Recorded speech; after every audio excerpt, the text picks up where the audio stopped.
Well, hello and welcome to episode 374 of the Total Saints podcast, your home for all things Southampton Football Club. Brought to you by our TSP patron community, of course, and we couldn't make the show each week without your support. Much appreciated. And a big welcome to Leeside Saint, who joins the James Beattie tier this week. Really appreciate your support. Thank you very much. So coming up this week on the podcast, I said it last time, and I keep saying it just in case it's a good luck charm. Another week, another win. But this one, as a game, had everything. Saints came from behind after a slightly lackluster start at Swansea, flirted with going down to 10 men at one point, rode the chaos, and then found a winner right at the death. Cameron Archer off the bench, one touch, one moment, and suddenly it was bedlam in the away end. So you know the stats by now. That's 19 games unbeaten, 7 straight league wins, and with 3 games to go, Saints are right on the heels of automatic promotion. This wasn't control, this wasn't character, this was resilience. This was finding a way to win when it looked like we might slip up, and maybe that tells us even more than the comfortable wins that we've had from time to time. So we'll go through this crucial game.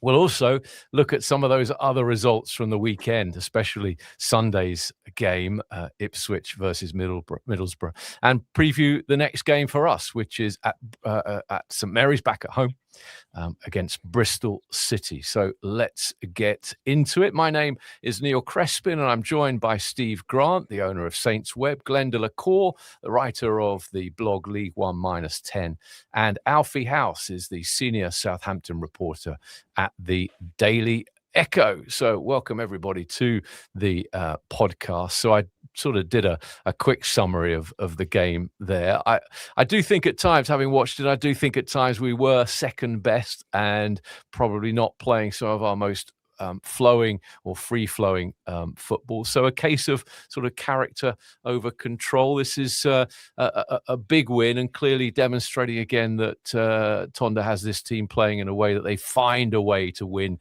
when it's needed. Alfie, you were at the game, of course, reporting. What was your sort of summary of the game?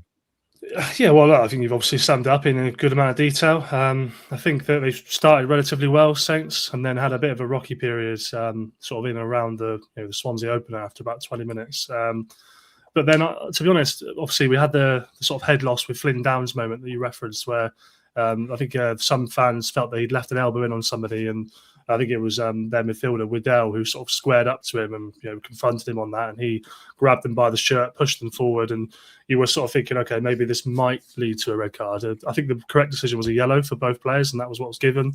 But then actually it carried on for a couple of minutes as well. You sort of see in the corner of your eye, Flynn Downes is still sort of chirping away at at Waddell and at Gonzalo Franco, I believe, and you're thinking, okay, he could get himself sent off here. But then that sort of calmed down, and after that I felt, going into half-time, even at 1-0 down, pretty confident, to be honest, that Saints would win. James Bree hit the keeper with a really good chance just before half-time. Ross Stewart, who was a little bit energetic but lacking composure yesterday, I thought, overall, he put a chance over the bar, again, just before half-time. So I went into the break thinking, I probably wouldn't make any changes. I'll probably keep it as it is. I think they're going to come back and win this game. As it was, Tonda did make a change. He did think that Flynn Downes, although he had regained his composure, needed to come off and just protected from that red card, bring Shea Charles on. And as is so often the case with Tonda Eckert at the moment, obviously, it's a substitute within about 10 minutes that equalises. And it's a lovely little flick from Leo Cienza for Finaz's cross, and Shea Charles there in the box to head it in. And as you said, from that point, I felt it was pretty much one-way traffic. I don't really remember too many more Swansea chances. I don't think that Peretz had a proper save to make at that point. He may have made 1 or 2 in the first half, and to be fair, the goal that they conceded was very soft. The sort of a back post ball that Potnick did well, put it across, and Ross Stewart and Daniel Peretz are sort of both there, but not really going for it. And you think maybe one of them could have dealt with it, but again, other than that, fairly comfortable. And then Cameron Archer, the man of the moment, gets an unbelievable volley right at the death. Caspi and over a good cross in, and like you said, sends everyone into raptures. It keeps the dream alive. And I felt it was a deserved win, although we came close to not getting the points. I did feel all the way through that they were going to get them. Yes, and I think that's a great new feeling for us, or a relatively new feeling, Glenn, that sort of, okay, we're 1-0 down at half-time. We've got a really strong bench. We know how to win games. And for the first time for many seasons, you do feel a sort of strange feeling of confidence that they are going to turn it round. Was that something that you felt at half-time? Not particularly at half-time, I have to say. So I didn't think we looked particularly dangerous in front of their goal. I think we'd forced their keeper into one save, which was the James Bree one, that he tried to side foot in when he really should have put his laces through it, I thought. So I kept seeing a lot of our attacks breaking down in that first half. Leo Cienza didn't seem to be particularly on it. He wasn't taking players on. Ross Stewart, as Alfie said, was a bit sort of peripheral, and he made a few wrong decisions and sort of butchered breaks forward, things like that. So I wasn't overly confident at half time, but I did think that if we did score one, we would score two. And once we got the first goal, obviously showed Charles' effort, I was very, very confident we'd get a second goal. But of course, you get to 86, 87, 88, and you think, maybe not. Maybe this is the day it kind of doesn't quite happen. But as we said after the Blackburn game, Cameron Archer, by scoring a goal in that Blackburn game, he's got himself up the list of substitutes to come on when we need a goal, and that's exactly how it played out. And for him to be where he was, basically behind Carl Larin when that cross went over, and to catch it like that is brilliant. The only thing that bugs me slightly about the goal is the defender on the line. It would have been aesthetically more pleasing if it had just rifled into the net. But I mean, that defender, God, if you're any kids watching, learn how to use your left foot. I mean, if he uses his left foot, he keeps it out. It's as simple as that. But but no, that's a small point. Fantastic finish, fantastic moment for Cameron Archer, and by all accounts, judging by the the reports from the training ground from Tonda and other people, he's really worked hard and got his head down and just got on with it and waited for his chance, and now it's sort of coming off for him. So I mean, the team undoubtedly. I mean, to your earlier point, the team undoubtedly has this never say die spirit about it now, and we are going to get. They clearly feel they are going to get over the line no matter what, and we've got to make the most of it whilst it's still like that, because it can soon change. But at the moment, we're flying, and we go into the game on Tuesday against Bristol City with all that still very much intact. So long may it continue. Long may it continue. Well, we'll talk about the Bristol City game, of course, as I mentioned in the intro. So, Steve, we've sort of highlighted or low-lighted a couple of players who weren't quite up to speed. It seemed, certainly in the first half.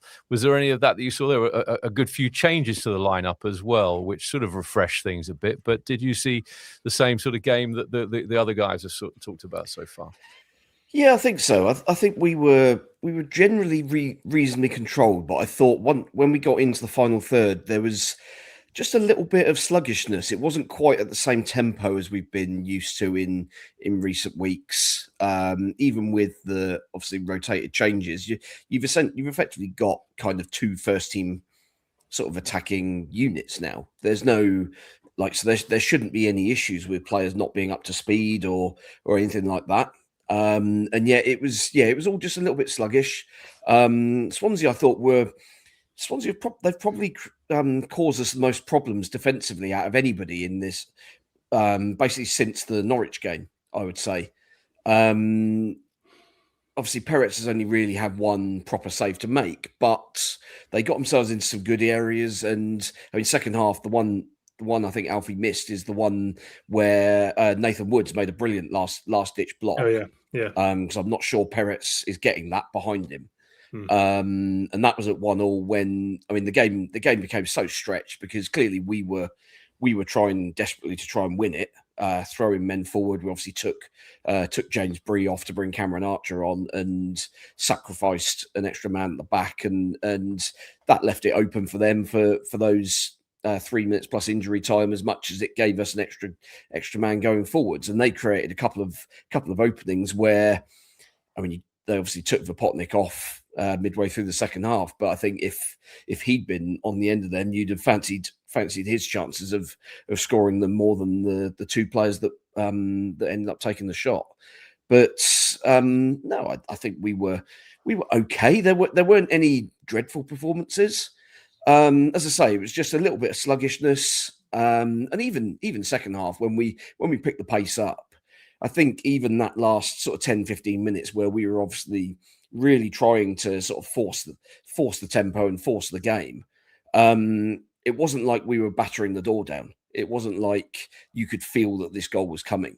And it did kind of feel like that substitution was a little bit kind of last roll of the dice. Okay, well, sod it, let's try it. If we lose, it's basically the same as drawing, really, in terms of the effect, I think. So yeah, you roll the dice, and sometimes it comes up 666.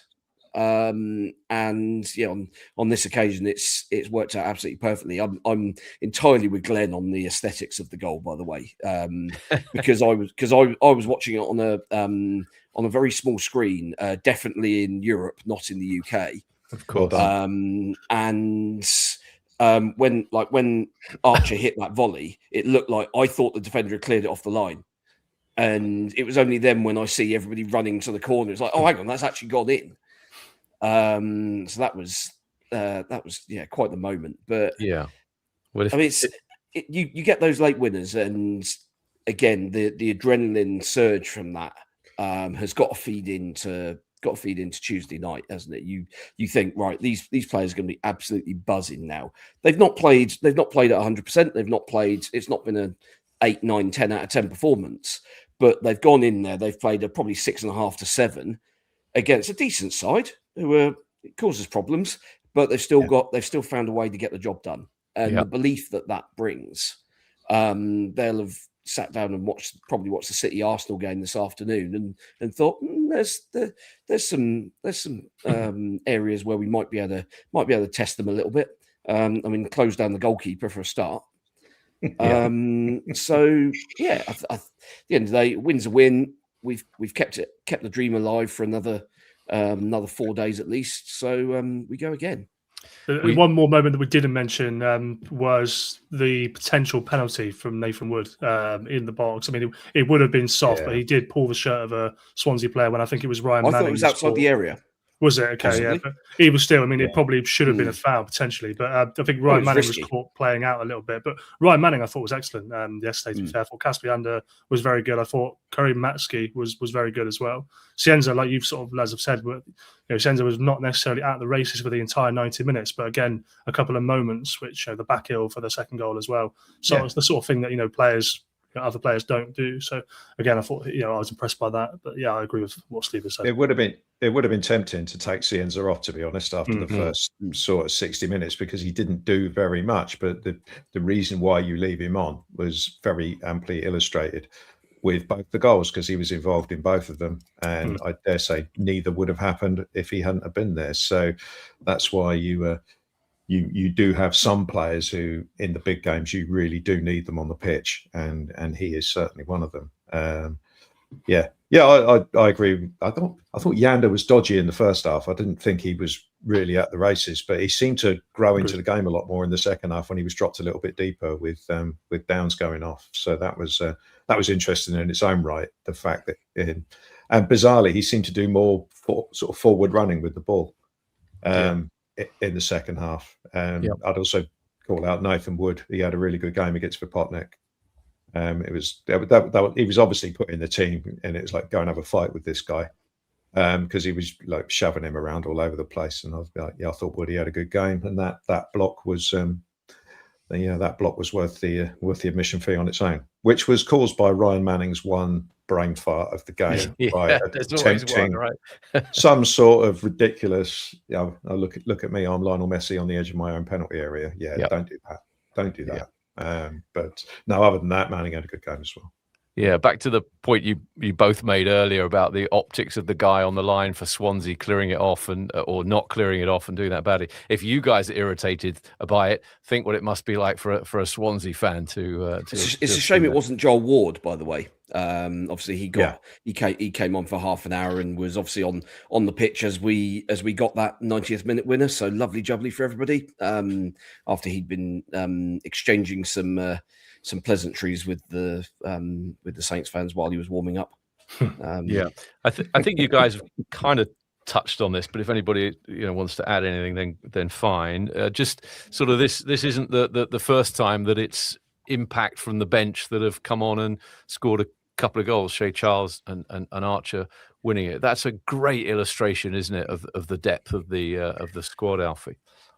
Yeah, definitely. I mean, the ultimate illustration of the depth of the squad is that we're making 4, 5, 6 changes every single game now, and I think every time we see a change, none of us sort of shudder. Maybe there's 1 or 2 names that have surprised us. Cameron Archer coming in last week was a surprise, but it wouldn't be at all a surprise to see him start on Tuesday against Bristol City.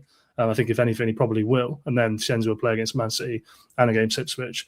But yeah, I mean, credit to Tonda as well. He's obviously a very lucky manager, or a very good manager, whichever one. I don't think it really matters too much. But the players that he brings on do seem to make an impact.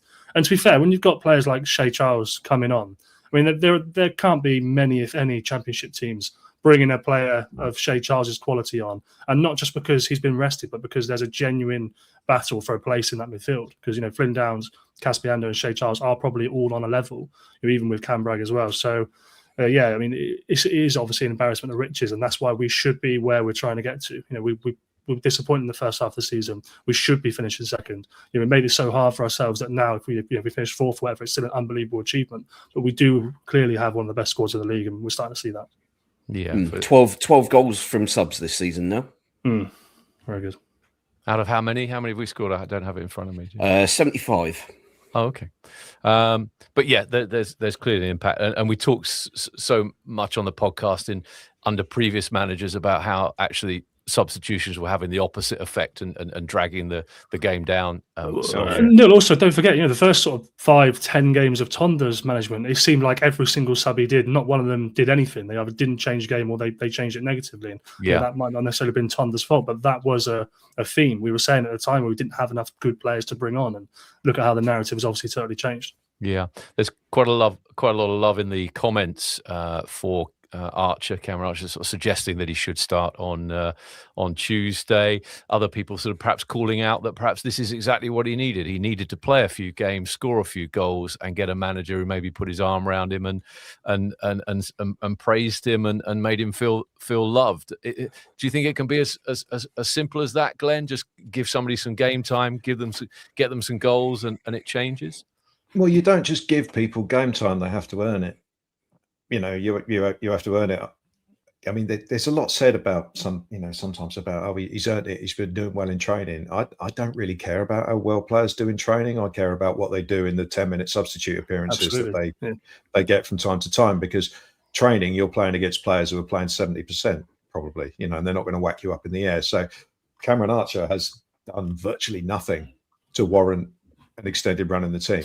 So, he's obviously sort of fed him in with the odd substitute appearance, and he's got that start against Oxford where he did okay for an hour, and he got that start against Blackburn where he did more than okay. So yeah, he's got himself in the conversation now, and Tonda obviously sees him now as a genuine sort of rotation option where he didn't see him in that way before. We signed a striker in January specifically because Cameron Archer hasn't been good enough. So, and now we're using him in a slightly different way. We're not playing him up the middle. We're sort of like trying to make him into a striker that plays in the wide, from out to in sort of thing. And so yeah, I mean, he's it's the same with any player. I mean, like Cameron Bragg's another one. He came in for 10 minutes here and there to start with, and then he started proving his worth. He got a start. He did well. So he's now Matsky, another one. Played a little bit at the start of the season. Scored a goal, disappeared for a bit, and now he's come back, and I think most people would probably pick him in their best starting 11. So, that's what you want for your players. I mean, it's been a longer journey for Cameron Archer to get there, but now he's there, and it's the fact that it's coming at the business end of the season is a massive bonus. But he might play against Bristol, he might not, but if he does, he knows now the standards that he's got to got to maintain in order to stay in and around the team. And I think, carry on. Well, I think you're spot on. Basically, is what I was going to say. You're absolutely right. I mean, he was given a chance against Leicester in February, and he started that game in the league, and he was dreadful. He was absolutely awful. So he earned his place in the team in training. He got a chance, and he didn't take it. The difference this time is he has taken it. But I think Glenn's also right in the way they're using him now. He's more suited to him as a player. He hasn't changed as a player. He's always been good at a couple of things. He's really good at attacking spaces, running, and he's got a finish on him. And he's had a chance to do that on the wide areas. It's a very simple game. Get in behind the fullback, and maybe you get in position for a shot. And both games we've seen him do that. So it's credit to obviously the manager as well for using him in that way. But then once you get that goal as a striker, I'm sure the overall game becomes a lot easier as well. You start to be more sure of yourself, in possession and things as well. So he'll improve in that regard. But I don't think there's been a grand change in Cameron Archer, but it's just the way we're using him is now getting some more out of him. Yeah. You mentioned it briefly in your overviews. Let's call it the Flynn Downes moment of madness, whatever you want to call it. But it didn't turn out to be as bad as it could. I must admit, my heart was in my mouth. I thought we go down to 10 men, then we're probably in a bit of bother. It's a juxtaposition, really, isn't it? Because I know on the podcast previously you've been talking, and I've been talking in my seat at the ground with people around me, that we do need to be a bit tougher, and we're a bit too nice as players sometimes. And you're damned if you do and damned if you don't, possibly, because we'd all be furious if he'd been sent off. So do you think Downes just about played that right? And was it a turning point, a flashpoint in the game? Steve, what was your reading of the Downes moment? I mean, it was all a little bit of handbags, and it obviously wasn't just him. It was the Swansea lad was giving as good as he got. And I mean, it's one of those where I think if either of them had kind of decided to push it just that fraction more, I think then you're looking at a potentially different outcome. But I think probably the ref just about handled it okay. He'd kind of let a few little bits and pieces go, hadn't he, in the sort of few five minutes or so leading up to it, and that kind of felt like the what it had been building up to. And it wasn't just Downes; there were 2 or 3 players that were aggrieved that they hadn't got decisions. There were feet being left in late. Like I think we committed 2 in the space of about 2 seconds over on the corner of our area in the first half, where I think Manning missed time one, and then Nathan Wood went through on the shin of of one of the Swansea players when he was making a clearance, and it was all very niggly in that first half, basically up until that flashpoint. And then I think that kind of just got everything out of everybody's system, and then it all calmed down again for the most part. The only other thing was when Cienza had a foul given against him right in front of the dugouts, and Franco decided to boot the ball at his arse. It's like, I'm pretty sure that's quite often given as a red card. But ultimately the ref decided he was quite happy just giving him a yellow in that instance as well. And I suppose given what happened with Downes, I think probably just about fair enough. But yeah, I think if Downes had been sent off for that, then you'd definitely be screaming blue murder for that Franco one. Yeah. I mean, had he left Flynn Downes on for the second half, as I said earlier, I would have felt fairly comfortable that Flynn would have got through the game. Obviously, there is always the potential to need to make a cynical foul, but there was a big revenge tackle from Josh Tyman at one point. There was a clear late challenge, no attempt to go for the ball, took Flynn Downes out, and there was no reaction from Flynn Downes. So for me, he'd calmed down. He'd got back to whatever space he needs to be in. But also with Flynn Downes, we've spoken about his how important his physical attributes are, and when he's not feeling his best, he isn't anywhere near the player. If he needs to operate in those mental spaces sometimes to be that player, he needs to be at that level of aggression and stuff, then crack on as far as I'm concerned. As long as you keep yourself on the pitch. And he's played 200 odd games in his career. I think he's been sent off once or twice for a second yellow, so he clearly knows how to manage the line. That being said, I also think it's totally fair enough that Tonda made the decision that he said he wanted to protect him from that card. I think that's fine, and it paid off. But yeah. And we don't have many other players in that mould, do we? There aren't many others in the team that will show that level of, let's call it, controlled aggression, to pick up your point. It wasn't very controlled at that moment, was it? But Well, yeah, I was being generous, right? Cam Bragg is the replacement for Downes, isn't he? Mm. In the squad. And he's not that sort of player, and he can't really play 90 minutes yet. He doesn't seem to quite have the stamina for it. So no, if Flynn Downes isn't there, you are losing something, especially I think at the start of games. I think it worked out okay because we were behind. So you need a Shea Charles in there, and Casper Yander can do that. Do that sort of slightly deeper role, and that's how it proved. But I wouldn't fancy going into too many games without Flynn Downes there from the start. I think that's that does sort of. It's the same thing that we've mentioned before about the number of tall players in the squad, in the side. You need a certain number of 6-footers in order to defend set pieces and all that sort of stuff, which is why James Bree never gets a rest and Yellert never plays. I think it's a similar sort of thing. If you take Flynn Downes out, then where's the aggression coming from? I still think he's up there with our most important players. But maybe it's the Swansea thing going back there as well. Maybe there was some sort of wind up with that. But I mean, we've got to play Ipswich. That's his other former club. So hopefully he sorts his head out before we play them. Yeah. I do want to spend probably more time than we usually do talking about the other teams that are up there with us. I did sort of trail that at the beginning. So we will have a look at some of the results, and we will do some crystal ball stuff with the league table as it stands on this Sunday evening at time of recording. So have you guys got anything else from the Swansea game that maybe we haven't touched on yet that you'd want to just get off first? I was just going to say, only we call out the referees when we get crap decisions and stuff like that. I think there are two incidences in the game that have both been mentioned: the Nathan Wood pull on Eom, I think it was, and the Downes incident where it could have gone the other way. There was a decision there for the referees to make, and maybe we got a little bit fortunate that one of those didn't go against us. So I know Swansea fans are spewing about those two particular incidents, but then Gonzalo Franco is throwing himself around, pretending the ball hit him in the face when it hit him on the shoulder, that sort of thing. So it does even out. But I thought as refereeing performances go, that was okay for us. If we'd had a different referee yesterday, it might have gone the other way. So. The ref they had at Ipswich, for example. Jesus Christ. Jared Gillett. Yeah. He's a strange one. Yeah. Alfie, anything else on Swansea, Steve? Nope. Only thing to say was I interviewed Cameron Archer, and the whole time Jack Stevens was sort of stood about 10 yards behind me singing various Cameron Archer chants, which just gave me the impression that they do actually like him, and they do. Jack wouldn't be backing a player if he wasn't putting in 100%. So that was one of the deductions I made from that.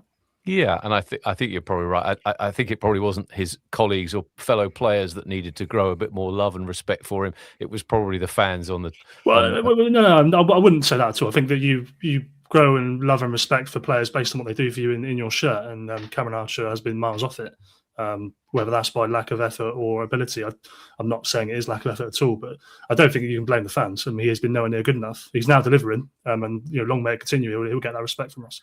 I wasn't blaming the fans. I was suggesting it was us that needed to fall in love with him more than the players themselves, I would imagine. That's what I meant by that.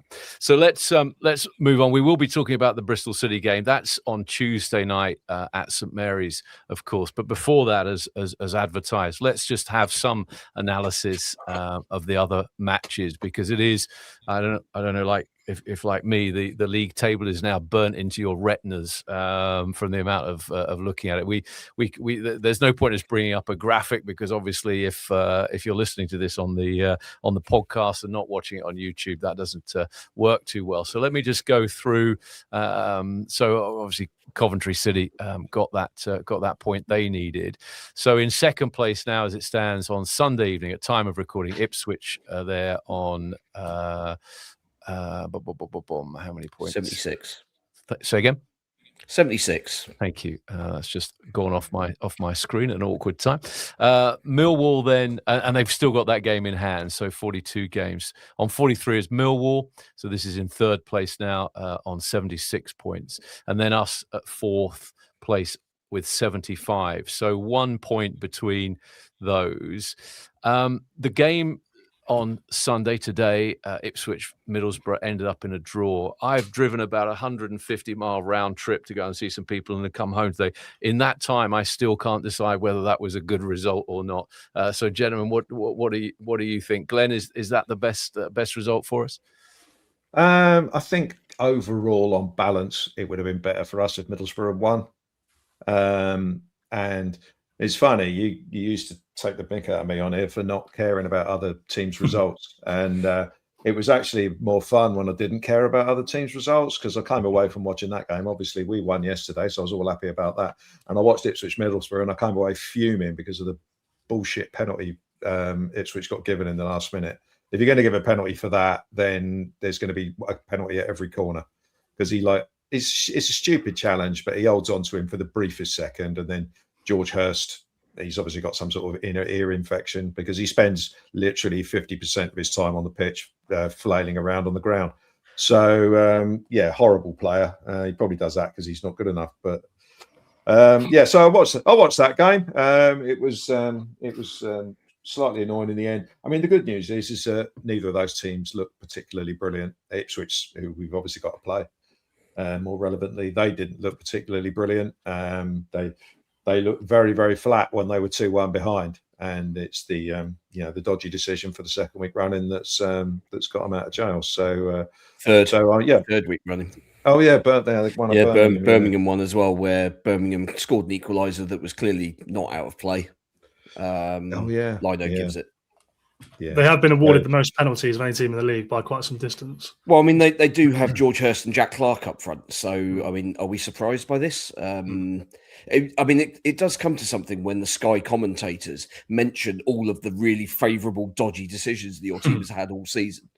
Like they reeled off a list of like 5 or 6 of them just without even thinking about them, because they were all televised games.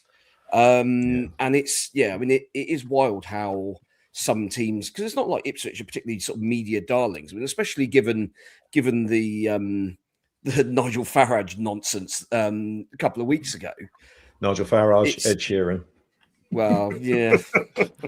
I'm not sure you could lump those two in the same category. Yeah, what a can now. That's true. I mean, a point we need another dodgy result out of Ipswich. Obviously, we've got to beat them, and we need a dodgy result out of Ipswich, and we need a dodgy result out of Millwall. Yeah, that's exactly it, Glenn. If we win all 3 of our remaining games, you just have to hope that Millwall and Ipswich don't win one of their remaining 3. It's that simple.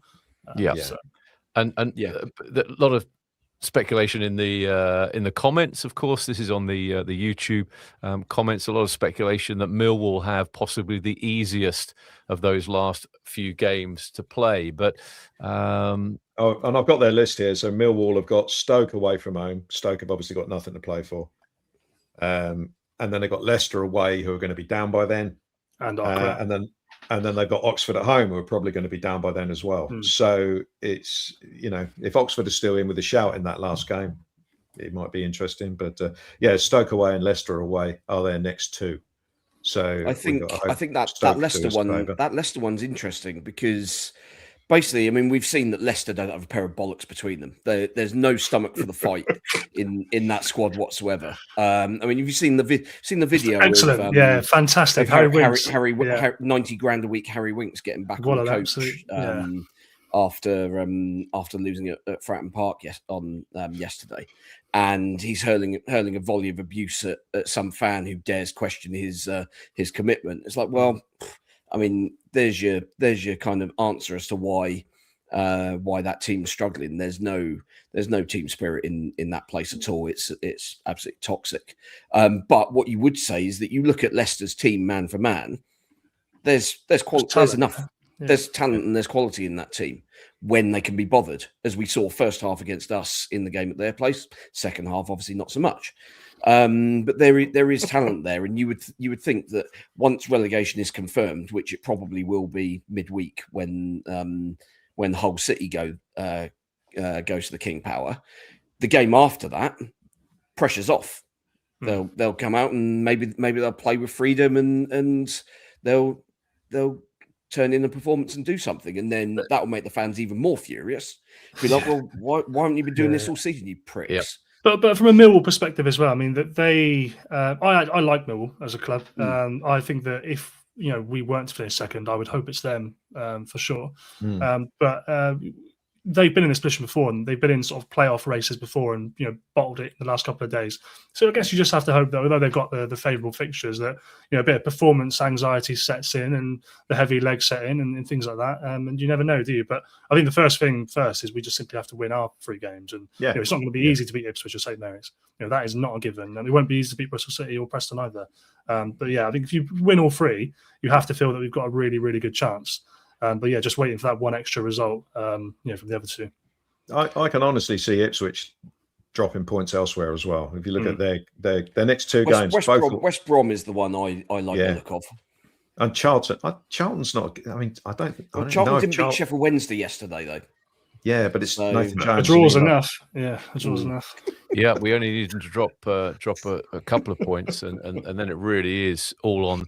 There is a real scenario that it could all go down to the last day of the season, without doubt. Not just for us, but for all those teams. You've got we only got as far as us, but you've got Middlesbrough below us with 73. Points, same games obviously in 5th, and then Hull on 69. So there is a toss-up between Wrexham and Hull, sort of flip-flopping if Wrexham don't look like they can get anything together, but they can't really sort of catch us anyway. So Derby are the team that will get it 6th if if someone else falls out of it, in my opinion. Wrexham have got Middlesbrough last day, so that is interesting from 2 points of view, but no, I can see Derby being the team that sneaks into 6th place if anyone does. Okay, so if you were betting men, where do we finish based on this weekend's results? I have no idea. Obviously, none of us have any idea. But I know, but it's a fun thing to do, right? Come on, Mr. Grumpy. I mean, let's put it this way. 4 weeks ago, we were 100 to 1 to be promoted automatically. I think we are as short as 2 to 1 now. We are. I think we're outsiders behind Ipswich, and I think us and Millwall are neck and neck in the odds. Yeah. I think the bookies still write off Millwall, which is madness. When you've seen, I mean, they've done it for 43 games. Why can't they do it for 3 more?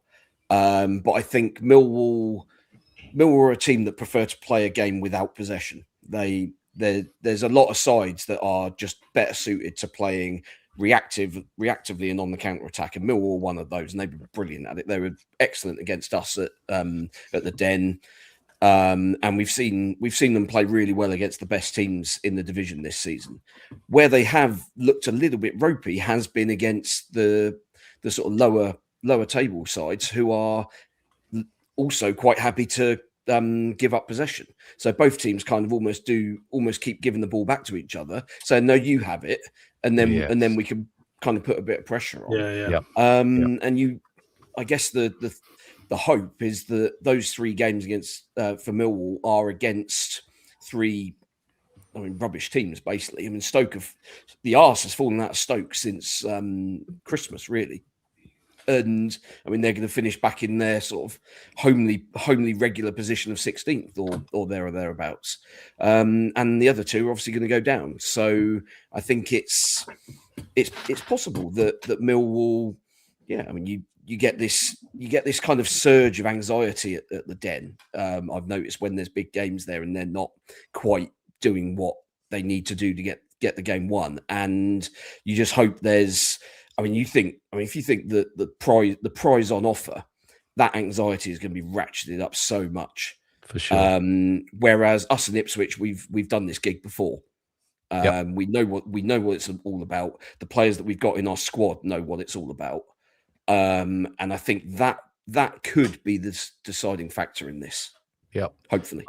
I took, of course, Alfie, I fully respect your who knows comment. Of course, we don't know, but I skewed the question specifically to how are you feeling after this weekend? And if we hadn't won in the way that we did and Ipswich hadn't dropped 2 points, then I'd agree it's probably a stretch too far. I now wholeheartedly put my money on us finishing second based on this weekend, and I'm absolutely suddenly super confident about that, and plenty of other people are in the comments as well, which is lovely. We'll leave it there because it is crystal ball gazing. There's no science behind it. We've all followed football long enough to know that anything could happen and probably will. So yeah, an in-depth for what it's worth, Neil, I'd put Millwall and Ipswich still very slightly ahead of us, very slightly. Yeah. I don't disagree. And the table doesn't lie, right? It's in front of me. But I just think the way we're playing, the momentum that we've got, other people haven't got that. We saw Ipswich to play today, wasn't brilliant. I just think something happened this weekend that makes it possible. Anyway, we can listen back to this in a few weeks' time and say, who was that idiot? Let's not get him on next season. Yeah, as we finish sixth. Yeah. Well, no Hull suddenly have a turnaround in form, realise how to win again.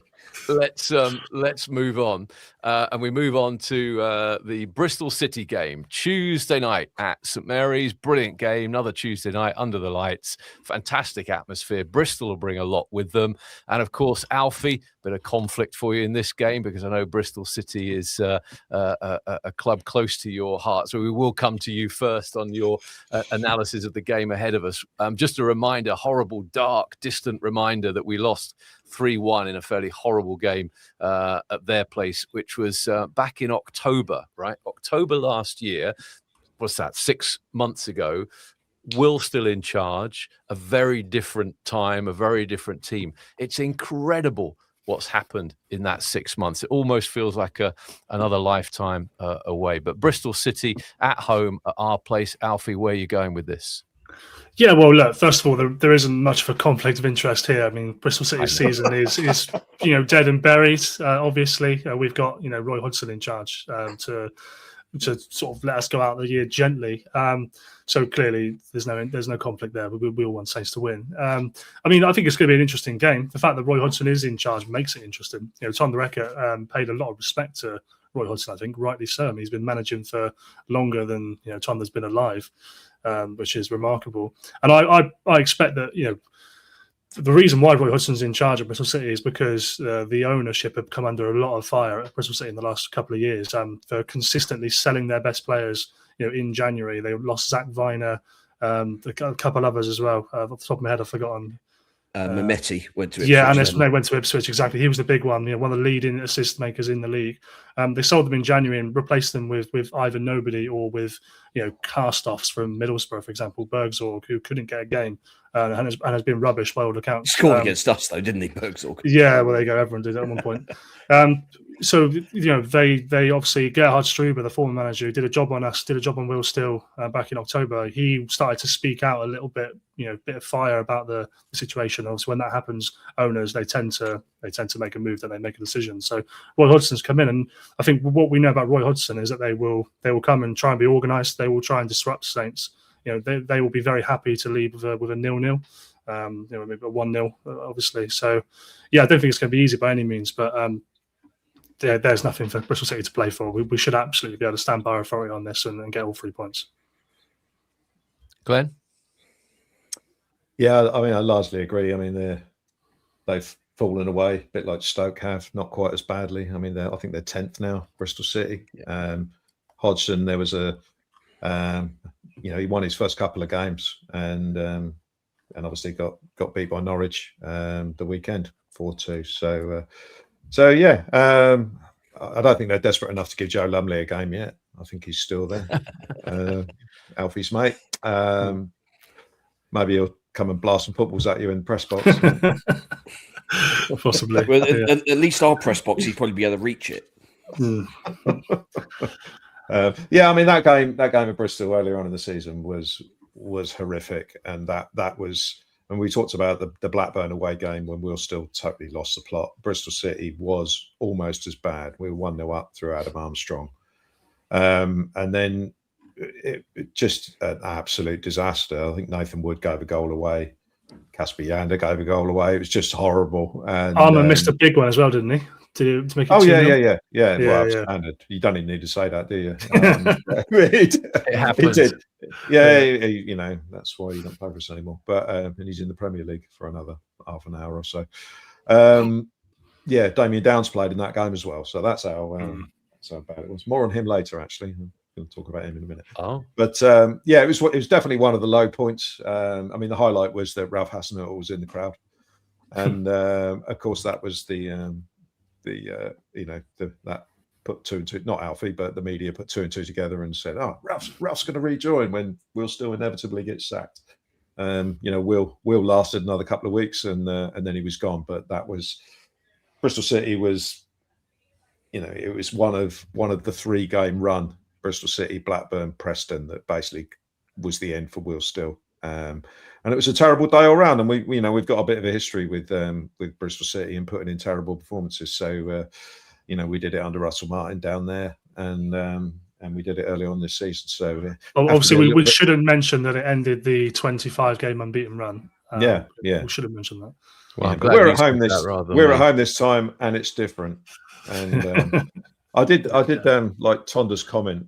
I know he wasn't being disrespectful. He was, he was paying the utmost respect to Roy Hodgson, and he actually said he's 45 years older than me, which is absolutely mad when you think about it. So yeah, but I mean, I'm looking for us to deal with this game relatively comfortably, and and then go into Manchester City with 20 games under our belt.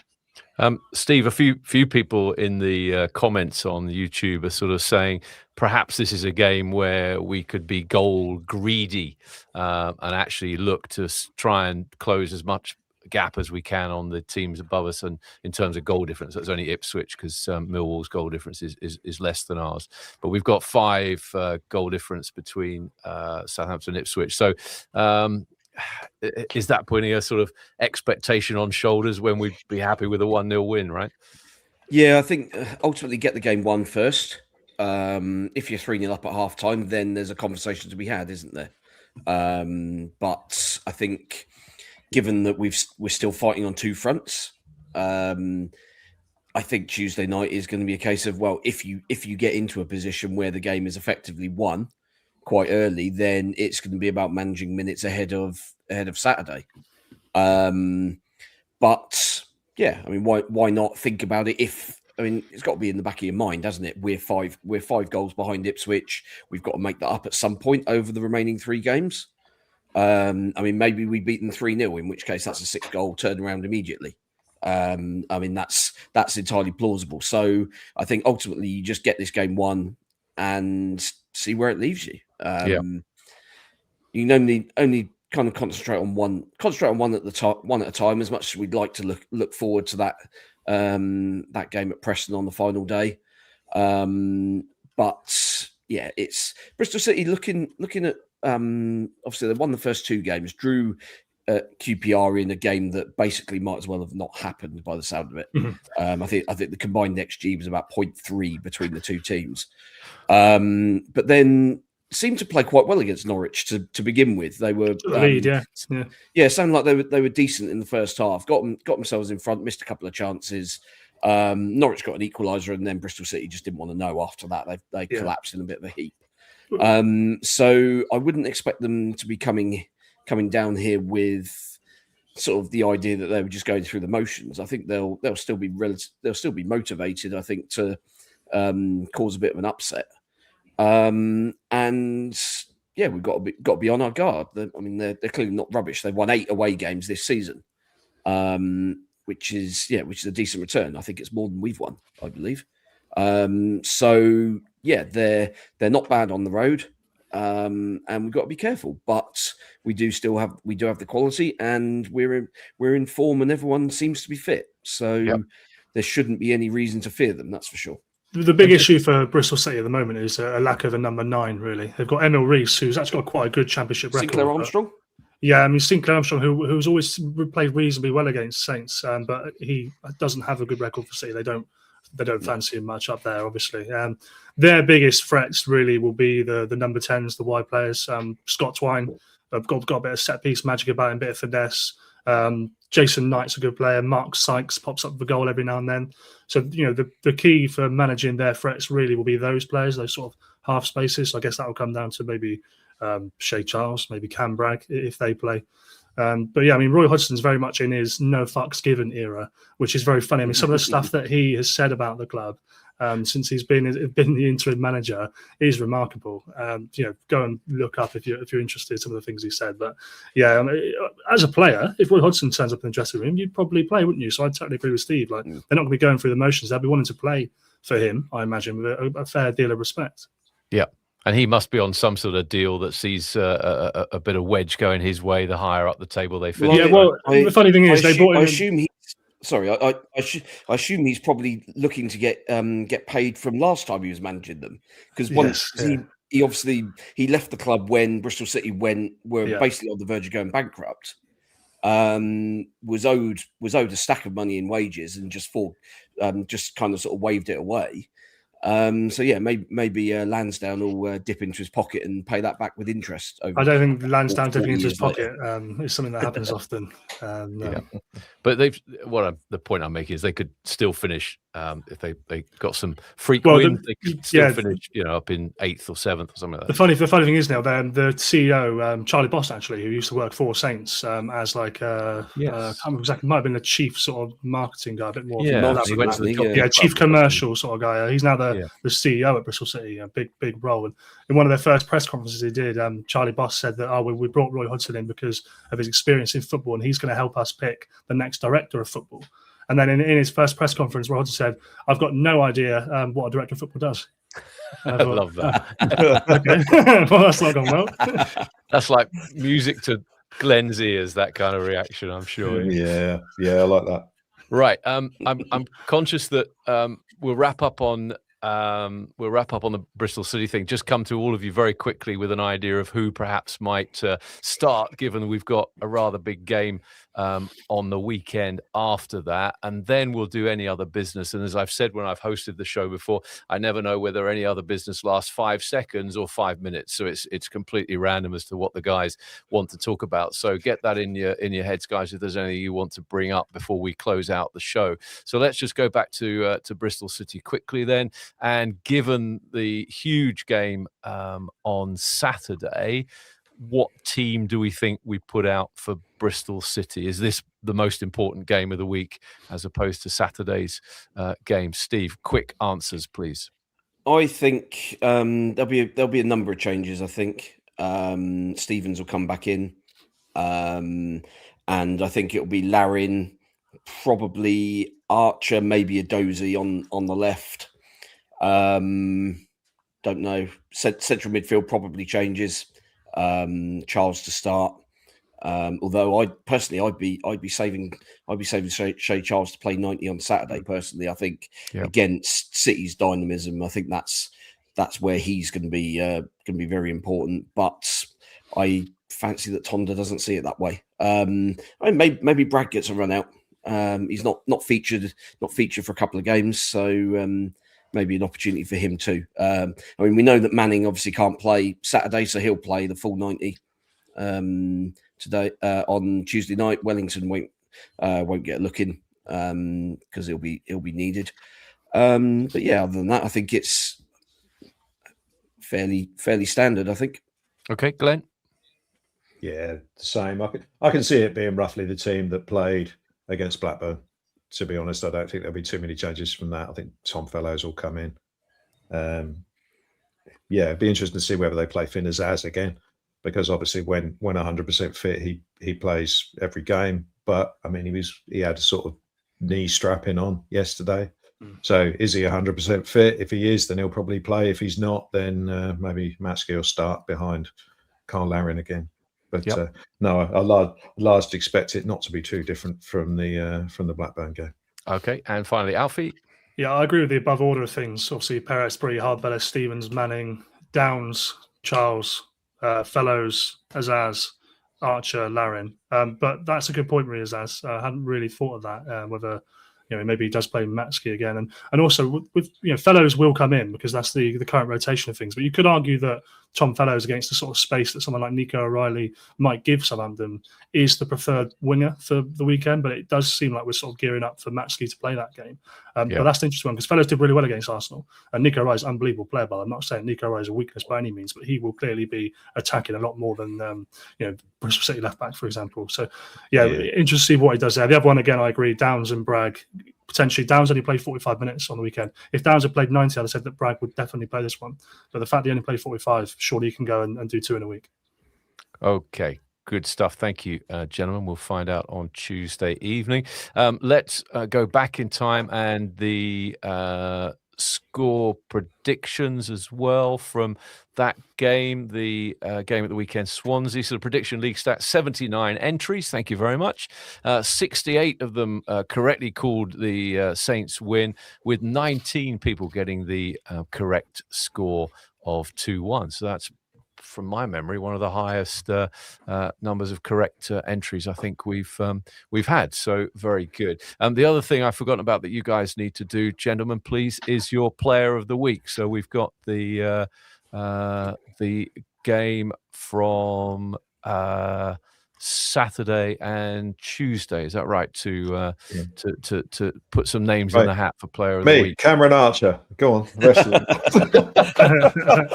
End of never vote. happened. Yeah, Cameron Archer, without doubt. There is no vote. No vote this week. There's no vote this week. It's just going to Cameron Archer. We're sending him the love that he needs. And there's a fair amount of agreement. That's Steve, you haven't shouted out Cameron Archer. Is that because you disagree? No, I'm fine. The vote has been cast already. Wow. Okay. Well, wow. Okay. Well, we don't do democracy here. We wouldn't have seen this coming in September, would we? I was almost lost for words at that moment, and that's kind of what I was trying to say. Right. Okay. Let's do some predictions then for Bristol City from you guys. Please, Glenn, first of all, where are you going with this? I see this playing out a little bit like the Blackburn game, where I can't see Bristol City with Roy Hodgson being the kind of manager that he is. I can't see them coming sort of flying at us to try and beat us at our own game. So I think they will probably set up fairly defensively. But like the Blackburn game, I think we'll have a little bit too much for them. So I'll go for I know it's 3 against Blackburn in the end, but I'll go for 2-0.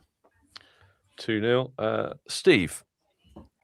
I was going to go for the same. I think it's if we can make a fast start, then I mean you've then got the question mark sort of halfway through the game, where do you look at the league table and look at the longer term plan of things, or are you planning for Saturday's game? And that will largely dictate our second half attitude if we've got ourselves a handy position by the break. If we haven't, then of course you're just playing the game that you see. But I do think that we've got enough in the tank, certainly enough quality to beat City. Not necessarily comfortably, because they'll be stubborn. They're a Hodgson team. They don't tend to roll over particularly easily. But I do think much like yesterday, I think if we get one, then all of a sudden the game opens up and it becomes a little bit easier for us. So yeah, 2-0. 2-0 to you. And Alfie, what have you got? I was also going to have 2-0, so I can't. Okay. There is one threat that I forgot to mention, and that's the right back, Ross McCrory. If he's fit, he actually scores quite a lot of goals for City. So Manning and Archer potentially have their hands full there. I can't have 2-0, so I'll go for the 1-0 win. I agree with everything that's been said.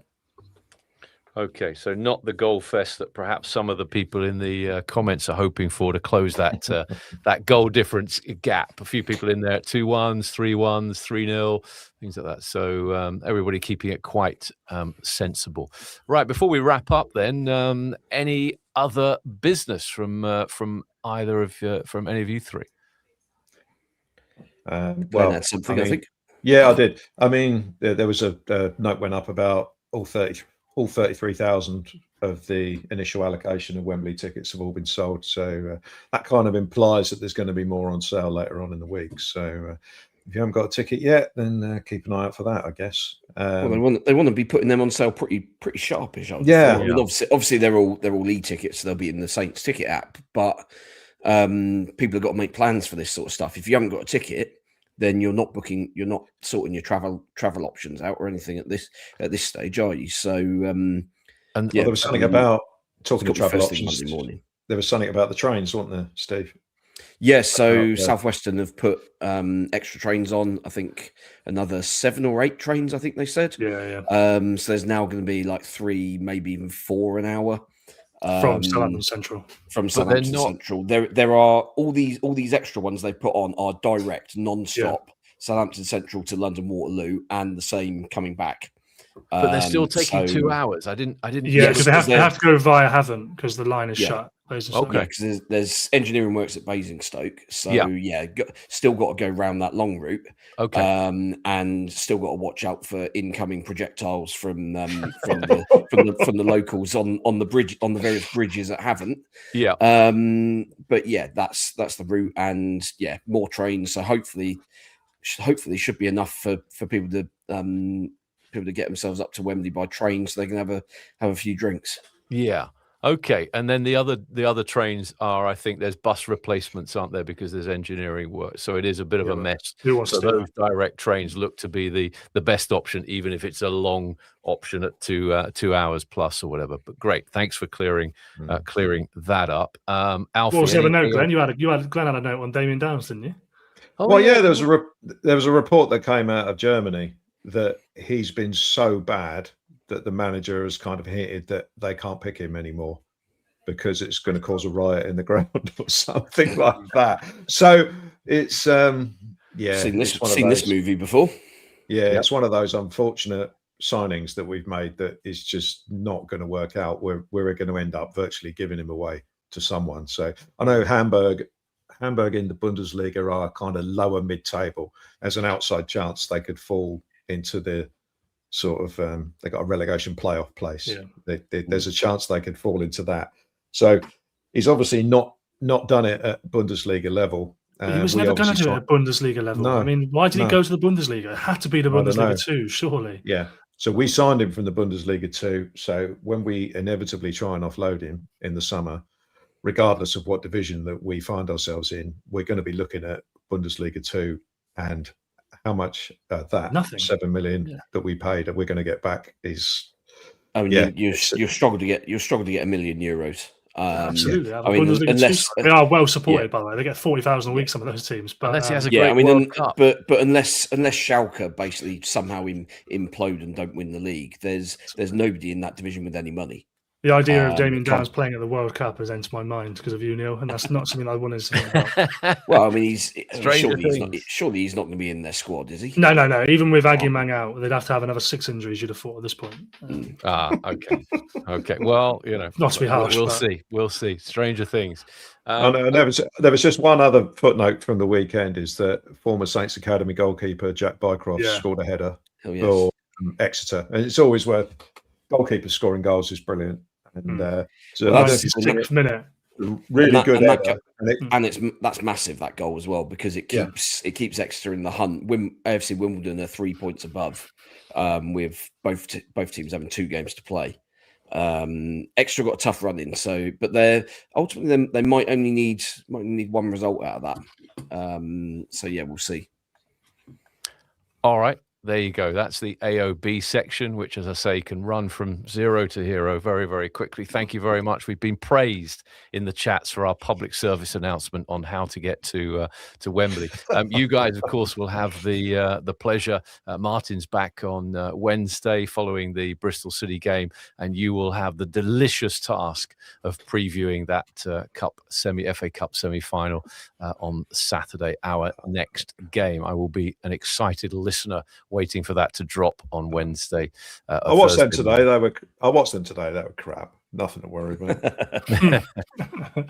All right. Okay. Right. Thank you very much for now, gents. So just a bit of housekeeping as ever at the towards the tail end of the show. You can follow the Total Saints podcast on all the social media platforms. Of course, it's at Total Saints Pod. That will get you to us.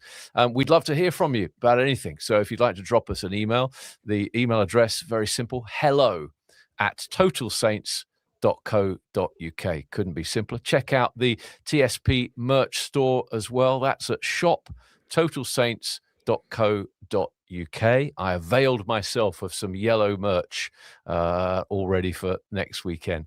As I mentioned earlier, we're also on Patreon, where you can support the podcast with a monthly contribution. Just visit patreon.com/Total Saints podcast. Now, each of our tiers comes with its own perks, including the weekly shout outs for those patrons in our Francis Benali and Mick Shannon tiers.